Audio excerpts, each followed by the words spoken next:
सोचो, एक ऐसा गांव जहां लोग रात होते ही घर के बाहर निकलना बैंड कर देते हैं, जहां हर घर के दरवाजे पर एक ही सिंबल बना होता है। और सबसे शॉकिंग बात, गूगल मैप्स पर भी इस जगह की हिस्ट्री ऑलमोस्ट मिसिंग है।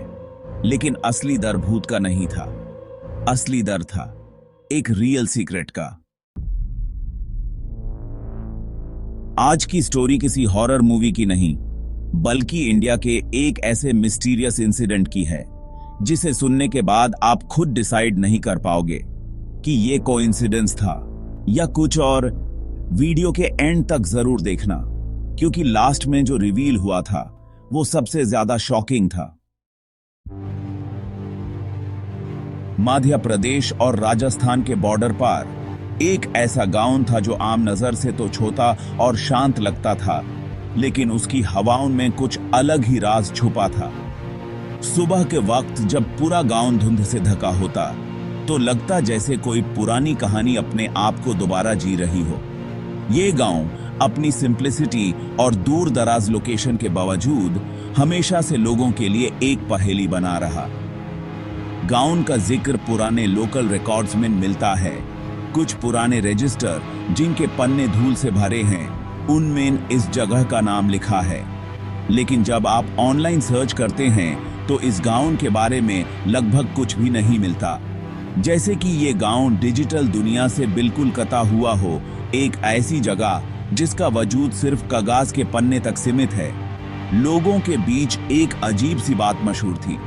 हर साल एक खास तारीख पर रात के बिल्कुल 2:17 पर पूरे गांव की बिजली अचानक बंद हो जाती थी।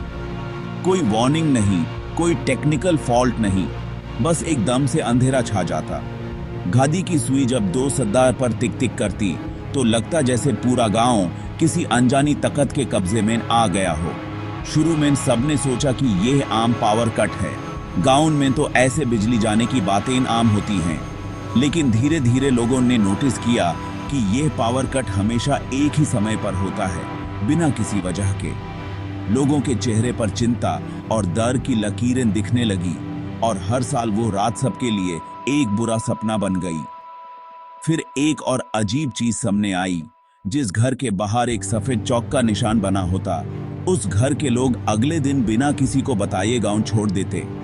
ये चौक का निशान कौन बनाता था, क्यों बनाता था, ये किसी को नहीं पता था। लेकिन गांव वालों के लिए ये एक बुरा शागुन बन गया था। सुबह होने पर उन घरों के दरवाजे बंद मिलते और अंदर की चीजें वैसे की वैसे छोड़ी हुई होती, जैसे लोग रात को ही जल्दी में निकाल गए हो। सबसे हैरानी की बात यह थी कि जो लोग गांव छोड़ते वो कभी वापस नहीं आते। उनका कोई पता नहीं चलता, न ही उनकी कोई खबर मिलती। शुरू में ये सब सिर्फ एक अफवाह लगती थी, कुछ लोगों की इमेजिनेशन या पुरानी कहानियां। लेकिन असली राज तब खुलना शुरू हुआ जब एक लोकल टीचर, जो खुद भी गांव का ही था, ने इस पूरी घटना की सच्चाई जानने की ठान ली। उसने फैसला किया कि वो खुद इन्वेस्टिगेशन करेगा और पता लगाएगा कि इस गांव के अंधेरों में आखिर छुपा क्या है। उस टीचर का नाम था राघव। राघव एक आम स्कूल टीचर था, लेकिन उसकी सोच दूसरों से अलग थी। गांव में लोग पैरानॉर्मल चीजों से डरते थे, लेकिन राघव हमेशा लॉजिक और साइंस पर विश्वास करता था। उसके लिए हर अजीब घटना के पीछे कोई ना कोई साइंटिफिक एक्सप्लेनेशन होती थी। उसने कभी भी भूत प्रेत या पैरानॉर्मल एक्टिविटीज को सीरियसली नहीं लिया था। राघव को पैरानॉर्मल चीजों पर बिल्कुल बिलीव नहीं था। उसके दोस्त और परिवार वाले भी उसकी इस सोच को जानते थे।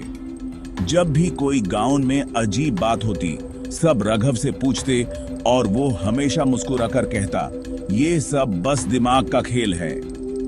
लेकिन एक रात जब गांव में फिर से कुछ अजीब होने लगा, राघव ने डिसाइड किया कि वो खुद सब कुछ देखकर सच का पता लगाएगा। उसने सोचा, अगर मैं खुद सब रिकॉर्ड करूं तो सबको दिखाया जा सकता है कि ये सब बस अफवाह है। उसने कैमरा सेटअप किया, मोबाइल चार्जिंग पर लगाया और टाइम नोट किया। 1:58, 2:05, 2:13। हर चीज को डिटेल में रिकॉर्ड कर रहा था ताकि कोई भी चीज मिस ना हो। रघव ने अपनी नोटबुक में भी हर वक्त लिखना शुरू किया। और फिर 2:17 सब कुछ शांत था, लेकिन हवा में एक अजीब सी बेचैनी थी। रघव की आंखें क्लॉक पर टिक गई थी, जैसे वो किसी चीज का इंतजार कर रहा हो।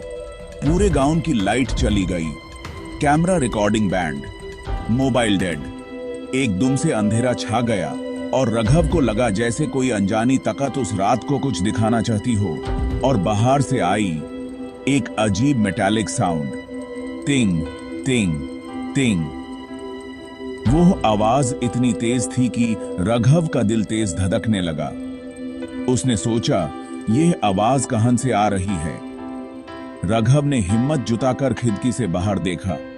बाहर घना कोहरा था और कुछ भी क्लियरली नजर नहीं आ रहा था, लेकिन उसकी क्यूरियोसिटी बढ़ गई थी। रोड पर कोई नहीं था, सब कुछ सुनसान था, जैसे पूरा गांव किसी राज में छुपा हो। लेकिन एक घर के बाहर फ्रेश व्हाइट सिंबल बना हुआ था। वो निशान पहली बार देखा गया था और उसकी सफेदी अंधेरे में और भी ज्यादा चमक रही थी। रघव हैरान था, यह निशान किसने बनाया और क्यों? अगर आप होते तो क्या उस घर के पास जाते? क्या आप इतनी हिम्मत दिखाते? कमेंट में बताओ, क्योंकि रघव की कहानी अभी बाकी है।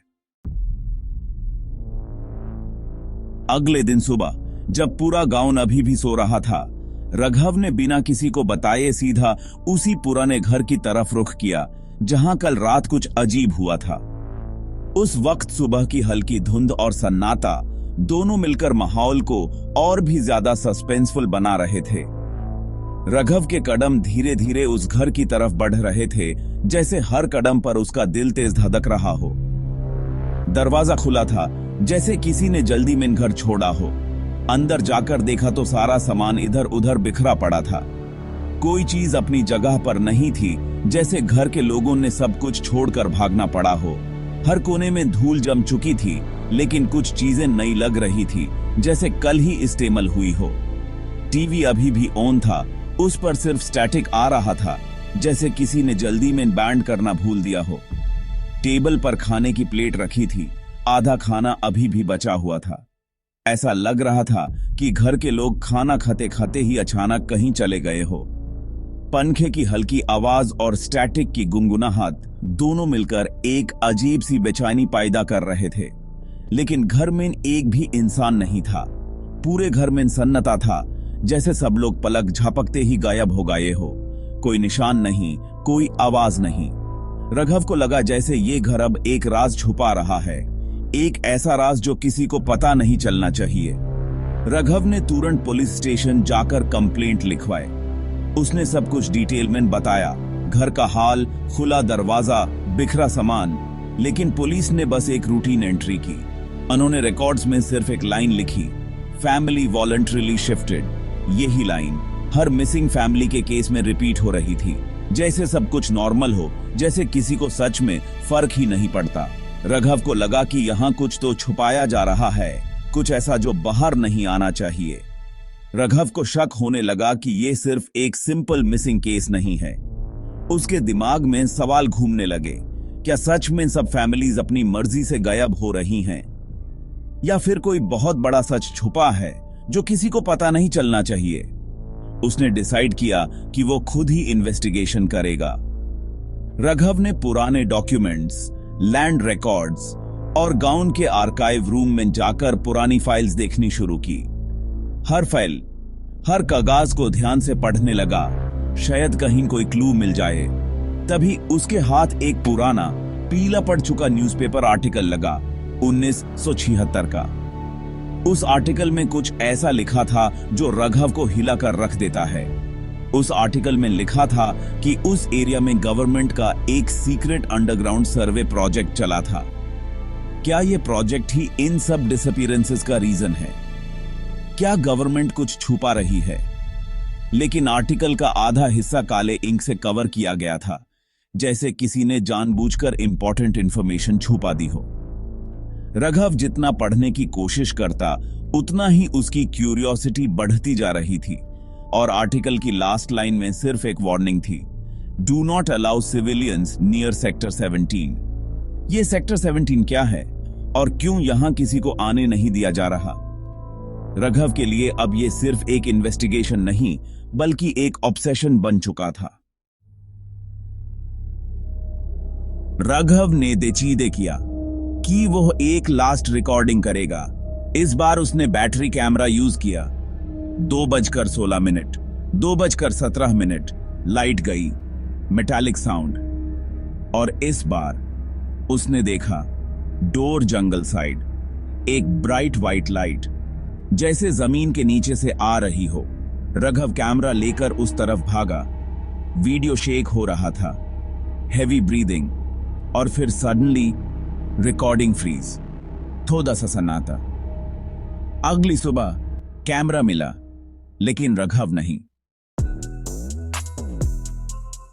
ऑफिशियली रघव को मिसिंग पर्सन डिक्लेयर किया गया, लेकिन लोकल्स आज भी कहते हैं कि हर साल उसी डेट पर रात 2:17 बजे वही मेटालिक साउंड सुनाई देता है, और कभी कभी एक नया व्हाइट सिंबल भी।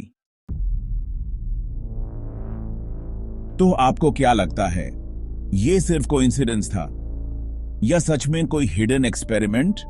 अगर आपको ऐसी रियल मिस्टीरियस स्टोरीज पसंद हैं तो चैनल सब्सक्राइब जरूर करो, क्योंकि नेक्स्ट स्टोरी और भी ज्यादा डिस्टर्बिंग होने वाली है।